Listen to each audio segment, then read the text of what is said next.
नमस्कार, मी शेफ निलेश लिमय. आम्ही सारे खवय्येमध्ये तुमचं स्वागत. आपण जेव्हा बाजारात जातो आठवड्याभराची भाजी आणण्याकरता, तेव्हा आपल्या लिस्टमध्ये अगदी ठरलेलं असतं की चला भेंडी द्या, वांगी द्या, कांदे, बटाटे, टोमॅटो यासारख्या भाज्या आपण नेहमी घेऊन येतो. पण जरा अजून नीट लक्ष दिलं तर त्या भाजीवाल्याकडे अजून सुद्धा अशा वेगवेगळ्या भाज्या असतात ज्याचा आपण फारसा आपल्या स्वयंपाकात उपयोग करत नाही. आता उदाहरणार्थ घ्यायचं झालं तर फरसबी म्हणा किंवा शेवग्याची शेंग म्हणा. आता शेवग्याची शेंग आपण सांबारात नक्कीच वापरतो आणि त्या शेंग वापरल्यामुळे सांबाराला एक विशिष्ट चव येते. तसंच फरसबी आपण घेतो जेव्हा एखादा पुलाव बनवायला किंवा एखादे कुर्मा बनवायला, मग आपण फरसबी वापरतो. पण नुसती फरसबीची भाजी आपण शक्यता बनवायला जात नाही. तर अशा या भाज्या ज्या आहेत ज्या आता सीझनमध्ये खूप आहेत, कारण बाजारात तुम्ही गेलात तर पावटा, नंतर सुरती पापडी, शेवग्याच्या शेंगा या अगदी भरपूर प्रमाणात त्याची आवक आलेली दिसते. तेव्हा मी आज ठरवलंय की तुम्हाला या भाज्यांच्या भाजी बनवून दाखवायची. आता आपली पहिली रेसिपी असणार आहे ती म्हणजे शेवभाजी. पण ही नागपूरकडची शेवभाजी नाही आहे, ही आपल्या पद्धतीची म्हणजे आम्ही सारे खवय्येच्या किचनमधनं बनवलेली ही शेवभाजी आहे. त्याकरता आपण काय साहित्य घेतलंय सुरुवातीला ते पाहून घेऊ. यामध्ये आपण भाजी घेतलेली आहे फरसबी 1 वाटी घेतलेली आहे, नंतर पावटे घेतलेले आहेत, तसंच उभा चिरलेला टोमॅटो आहे, उभा चिरलेला कांदा आहे, शेवया आहेत आणि मसाल्यामध्ये जर का पाहिलं तर जिरेपूड आहे, धनेपूड आहे, बारीक चिरलेली हिरवी मिरची आहे, तिखट, गरम मसाला, मीठ आणि हळद. मसाला सगळा आपल्या घरी जो अगदी आपण रेग्युलर आपल्या भाजीमध्ये वापरतो तोच मसाला आहे. पण त्याची मेन जी भाजी आहे ती वेगळी आहे. म्हणजे आपण बटाट्याची भाजी करत नाही आहोत, आपण फरसबी आणि पावट्याची भाजी करत आहोत. त्याच्यामध्ये आपण शेवया घालणार आहेत. आता या शेवया घालून याची चव कशी लागेल हे तुम्हाला बघायचं आहे. त्याकरता तुम्हाला घरी बनवावं लागेल. पण मी आज जे बनवतोय ते तुम्ही नीट बघा, म्हणजे तशीच्या तशी तुम्हाला घरी बनवता येईल. एका पॅनमध्ये मी तेल गरम करायला ठेवलेलं आहे. तेल गरम होत आहे. त्याच्यामध्ये आधी सुरुवातीला आपण थोडीशी मिरची घालू, म्हणजे त्याचा एक खमंगपणा जो आहे तो आपल्या भाजीत उतरेल. बारीक चिरलेली हिरवी मिरची आपण आधी घातलेली आहे. आता याच्यात घालूया कांदा.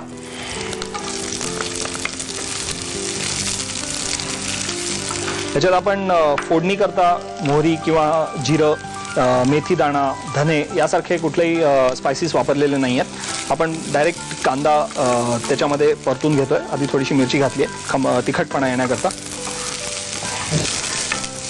कांदा आपण परतून घेतोय, उभा चिरलेला आहे, कारण या सगळ्या ज्या भाज्या आहेत त्या मी विशिष्ट पद्धतीने कापलेल्या आहेत. टोमॅटो तसाच उभा कापला आहे. फरसबी सुद्धा लांब कापून घेतलेली आहे. शेवया ऑब्व्हियसली थोड्याशा लांबसरच असतील. सो सगळं कसं एकसारखं दिसलं पाहिजे, प्रेझेंटेशन करता उपयोगी पडतं किंवा सर्विंगच्या वेळेला उपयोगी पडतं, दिसायला चांगलं दिसतं. म्हणूनच ज्या पद्धतीच्या म्हणजे आपण ठरवायचं असतं की कुठल्या टाईपची भाजी आपल्याला बनवायची, बारीक चिरून करायची आहे का, चौकोनी कापायचे आहेत का, डायमंड शेपमध्ये कापायचं आहे, म्हणजे मग आपल्या एक त्या डिशला एक प्रोफेशनल टच येतो. कांदा परतून घेतोय आपण. कांदा आता शिजलाय. त्याच्यामध्ये घालूया आपण ही शेव. थोडीशी शेव घालायची आहे.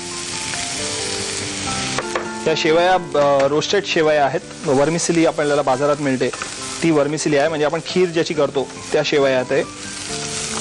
त्या शेवया थोड्या परतून घेतोय. म्हणजे आतापर्यंत खिरीत तुम्ही शेवया वापरल्या असतील, पण भाजीमध्ये शेव सुद्धा तुम्ही वापरू शकता हे आज तुम्हाला कळलं असेल याची मला खात्री आहे.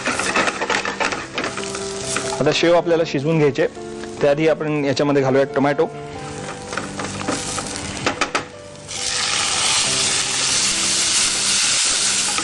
नागपूर किंवा विदर्भाकडे जी शेवभाजी मिळते त्याची सुद्धा एक खासियत आहे, पण ती शेवभाजी एका अगदीच वेगळ्या पद्धतीने बनवलेली असते. ही शेवभाजी जी मी बनवतोय ती शेवया वापरून केलेली आहे आणि ही तुमच्यासाठी मी खास बनवलेली आहे. याची रेसिपी तुम्हाला दुसरी कुठल्याही पुस्तकात मिळणार नाही. पण ही रेसिपी तुम्ही जर का घरी बनवली तर तुमचे घरचे मात्र नक्कीच खुश होतील.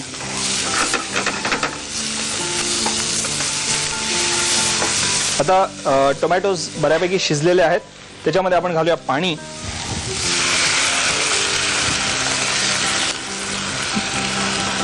आणि याच्यामध्ये आपण पाणी घातलेलं आहे. आपण आता या शेवया शिजवून घेऊया. या पॅनवरती आपण झाकण ठेवलेलं आहे, म्हणजे त्यातल्या शेवया शिजतील, कांदा टोमॅटो सुद्धा जरा चांगला शिजला जाईल. आता याच्यामध्ये आपल्याला आपलं मेन जिन्नस त्याच्यामध्ये घालायचं आहे ते म्हणजे फरसबी आणि पावटा. त्याच्यामध्ये आता सुरुवातीला घालूया हे पावटे. पावटे आता थोडे शिजवून घेऊया आणि याच्यामध्ये आता नंतर आपल्याला घालायची फरसबी, नंतर सगळे मसाले. आता याच्यामध्ये धने, जिरं आणि गरम मसाला एवढंच साहित्य मी वापरलेलं आहे. आलं लसूण घातलेलं नाही आहे अजिबात.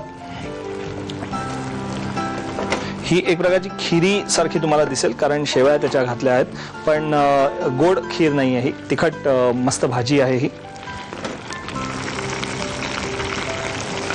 त्याच्यामध्ये घालूया फरसबी. फरसबी आपण डायरेक्ट कच्ची असली तरी घालू शकतो किंवा ब्लांच करून ह्याच्यामध्ये घालू शकतो अगदी शेवटी वापरण्याकरता.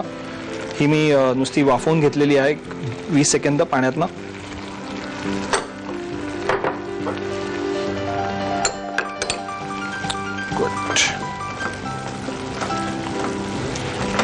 एकदम मस्त त्याला रंग आलेला आहे या भाजीला. लाल, नंतर थोडासा पांढरा आणि हिरवा रंग छान मस्त आलाय. आता याच्यामध्ये घालूया आपण सगळे मसाले.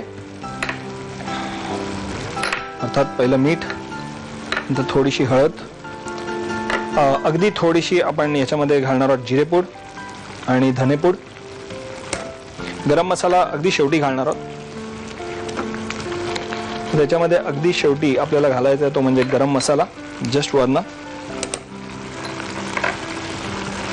आणि थोडंसं तिखट त्याला रंग येण्याकरता. म्हणजे काश्मीरी मिरची पावडर जर का आपण वापरली तर त्याला छान लाल रंग येईल.